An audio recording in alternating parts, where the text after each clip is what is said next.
And welcome back to the Rob Newton Resource Hour. Our preferred doctor, and that would be Dr. David Klein of the Stages of Life Institute. Make sure you have a paper and a pencil out, because at the end of this 10-minute segment, Robin will bring us up to date on how we can get a hold of the stages of life.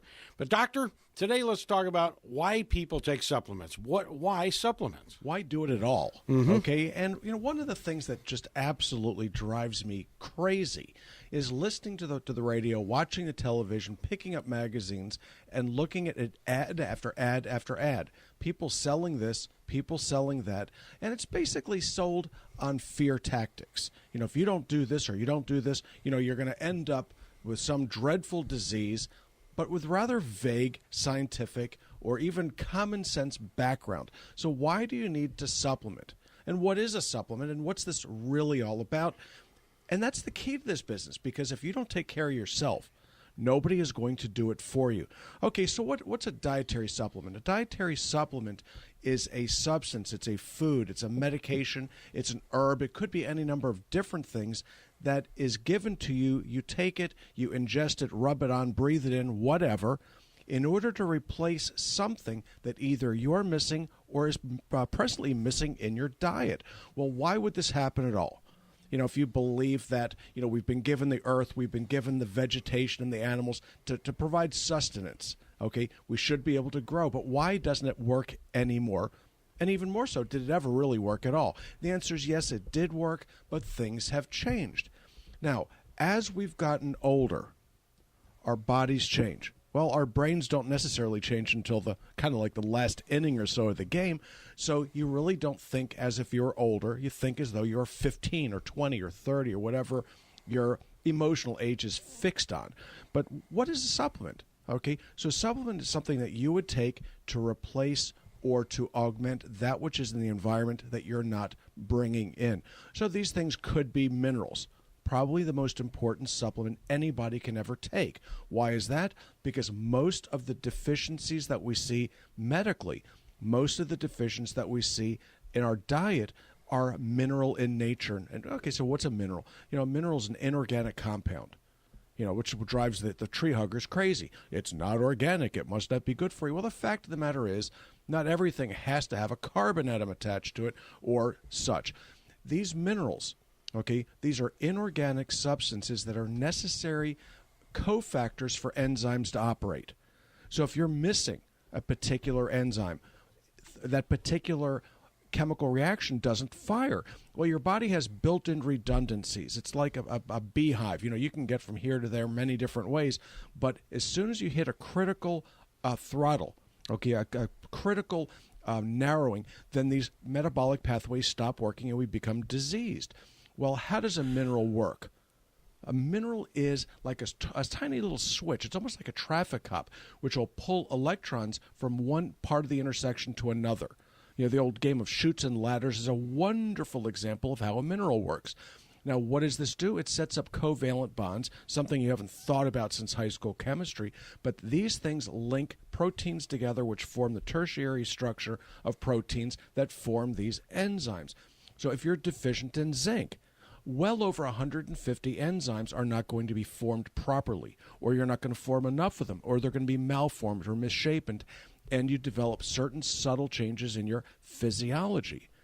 The more you're missing of a particular substance, the more profound the disease state that occurs. The most common of all deficiency states is magnesium. People say, oh, what does magnesium do for you anyway? Everybody knows about calcium. If you didn't have that, you wouldn't have bones. That's nonsense. Magnesium is involved in over 600 different enzymatic reactions. So you'll know that you're not getting enough magnesium. Why? Statistically, you probably aren't getting enough. Most of the population is magnesium deficient. The joke is that when you listen to these advertisements and whatnot, magnesium is rarely mentioned. So you think you're going to go out there and you're going to buy, some fancy, rhodiola rosea to make yourself think better. It isn't going to work if you don't have enough magnesium on board. So you can spend tons and tons of money listening to handsome talking heads try to sell you their products when, in fact, common sense must and should prevail. So what are we looking at? We're looking at mineral deficiencies. Well, when I was in medical school, we were taught that it didn't happen, that every bit of what you need is in your food. But that really hasn't been the case in this country since about the 1860s. Now, why is that? Because we've overcropped our fields. These minerals are inorganic. They sit in the soil, and once they're gone, they're gone. You can't make minerals. Okay, that's the nature of an element. It can neither be created nor destroyed, but for the rare case inside an atomic reactor. And believe me, that's not really where you want to go for your minerals anyway. So where are you going to get them? You're going to get them in your food. You're going to get them in your water. Okay, but in the United States, in Europe, in many parts of the world where they crop the same agricultural products year after year after year, these minerals are depleted. And unless you're using very, very expensive fertilizers, or unless you're so blessed by a volcanic eruption, you're not likely to get the minerals replenished anytime soon. Mm-hmm. Well, what about the Mississippi Delta? It works there beautifully, except now we dam up the river.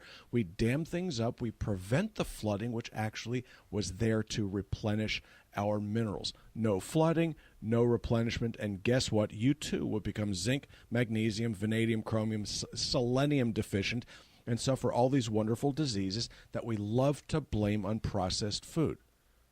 But what about processed food? It's kind of interesting. Okay, so if you're deficient in minerals, if you're deficient in certain minerals, if you're deficient in certain vitamins, okay, how in the world can processing a food actually make it worse? And the answer isn't always in the process, but it's in the garbage that goes along with it, because you can actually make your digestive process worse by the processing itself. So let's figure this one out. So if, as you get older, your body becomes less and less efficient in the extraction of minerals from the diet, okay, it's kind of like the old I Love Lucy show, whereby the conveyor belt kept going faster and faster and faster, and she couldn't put the confections in the boxes, right? So she shoved them down her mouth, threw them over her shoulder, whatever. As we get older, we become less facile. We become less able to extract these minerals. So you have to take more. Well, guess what? Okay, if you're so inclined to take soy in your diet, which, by the way, is darn near impossible to avoid with processed foods, it makes it even worse. Why? Because the soy protein is cheap. It feeds millions of people. It's the cheapest protein that we produce. We ship it to the Orient. We ship it to Asia. Mm-hmm. We ship it all over the darn place, and we're poisoning them too. That's the good news. We send them to tobacco and soy. Why not? Okay? They did us some favors here recently. Let's return the favor. But what does soy do to your gut? It poisons 3 enzyme systems. One's pepsin, trypsin, and chymotrypsin. Mm-hmm. Your body needs these to digest proteins. So by taking soy protein, you're actually inhibiting your body's ability to extract protein. When this happens, you can't pull the minerals out either. So why do you care? What difference does it make? Well, if you need more magnesium, why not just go out and take more magnesium? Because magnesium is only one of a bunch of different minerals that you need to take. Magnesium, zinc, vanadium, chromium. Vanadium and chromium. All you'd know about that would be the parts on your car. We might look at our chrome parts and go, gee, we don't really need to have a doorknob on my head anyway. But vanadium and chromium are necessary for insulin to work. So when you're vanadium and chromium deficient, you will develop adult onset diabetes.